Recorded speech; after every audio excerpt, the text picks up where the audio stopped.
A very warm welcome to you all for giving fully attention in this upcoming speech about the fundamental and urgent need to establish freedom of speech. Humanity is eternally subjugated to chaos. It is our obligation to establish order in the midst of it. From the birth of human civilization, we are subjugated towards element of nature that does not exactly go hand in hand with our personal interests. The inclination of nature, both in man and in the earth, can be unbelievably destructive.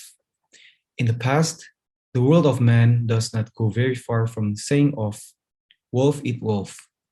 It is human tendency to ensure stability and survivability. As humans develop into social creatures, we were given the ability to find alignment and realize that in order to achieve a virtuous and stable society, we must refrain from animalistic behavior and perhaps create an artificial set of order. Considering the capacity of human brain, we realize that rather than resorting to violence in virtually every encounter with conflict, we can utilize speech as a more efficient and effective instrument. The power of speech is profound, not only from a social perspective, but from a fundamental biological and even a theological perspective. It is an inherent nature for human to establish dominance in every aspect of their social life. The utilization of speech has allowed for progress, and the platform on which progress is established in human history and even today, we witness that there are certain forces that try to hinder our God-given right of speech through regulation and, in certain cases, violence. These forces tend to come up with superficial and virtue signaling reasons for their effort in hindering our freedom. It is historically accurate that the consequences that arise from freedom of speech are prevalent and significant. But the important question remains, are we going to sacrifice our God-given right that has already been present since the conception of man for some modern idea of political correctness and pseudo-moralistic viewpoints? The reason of raising such a question is to calculate the implication of hindering such a fundamental freedom.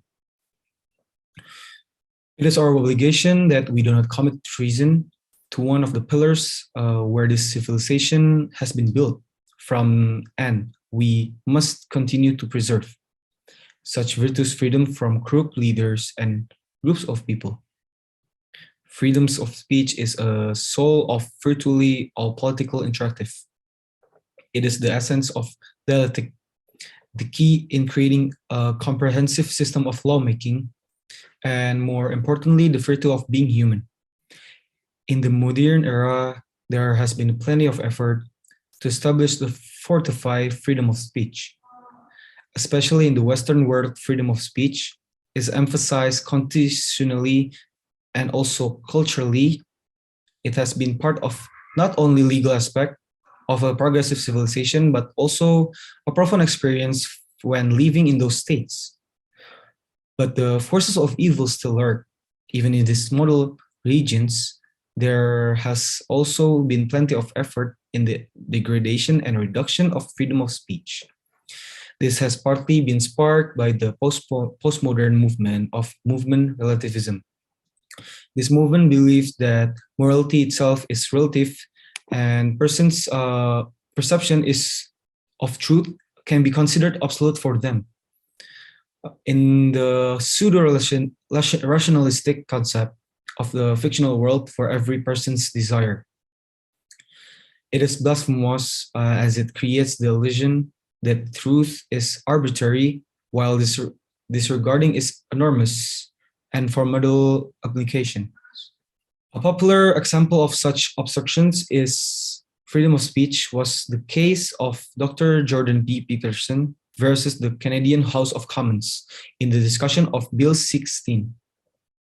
The bill was designed to dictate what a person must say to another person with possible legal ramification if disobeyed.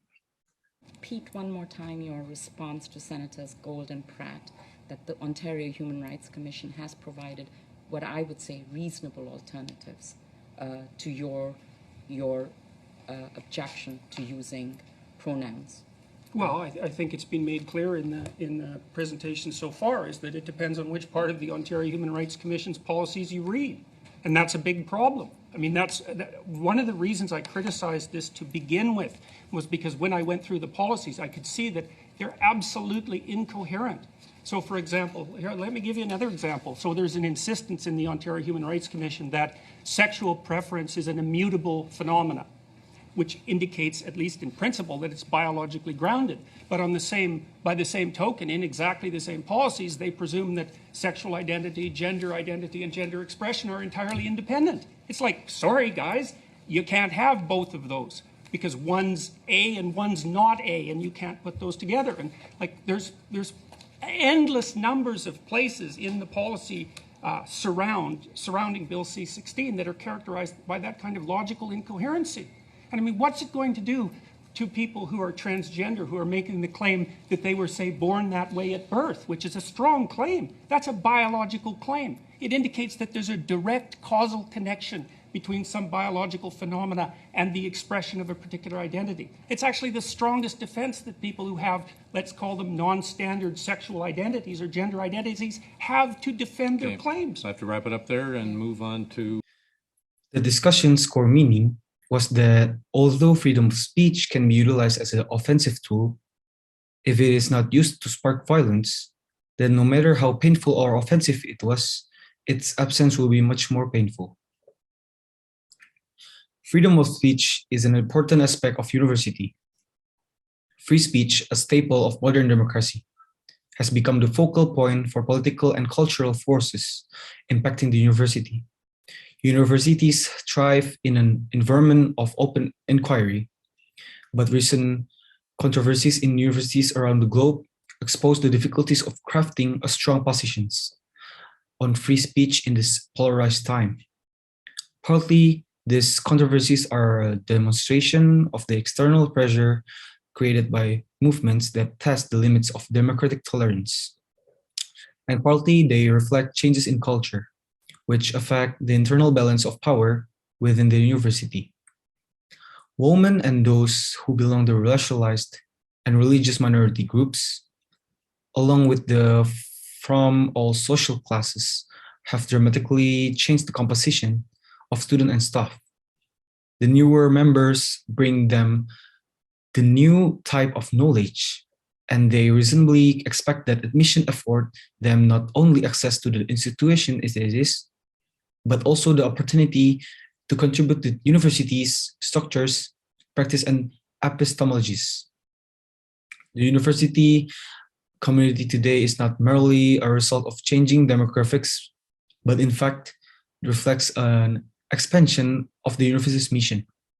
The university has grown from the institution that serves a small segment of the population that serves as an engine for social mobility and equal opportunity. In the vast majority of cases, in fact, an inclusive climate is one of the views are protected and expressed. One of universities not to permit a wide range of speech content within legal limits, so they can protect the broadest possible range of views, perspective, and hypotheses in their effort to push the boundaries of knowledge. But legal frameworks are insufficient for guiding the university's response to tension around speech. Universities cannot carry out their contemporary mission if they educate responsibility to acknowledge and respond to the price that some pay for disparaging or biased free speech. The price is harm dignity.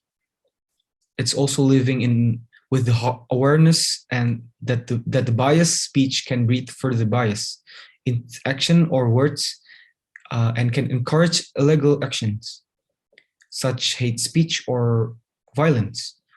Responses to those diverse concerns can only be contextual and should take to account the history and social conditions of the specific institutions in which such issues are put forth.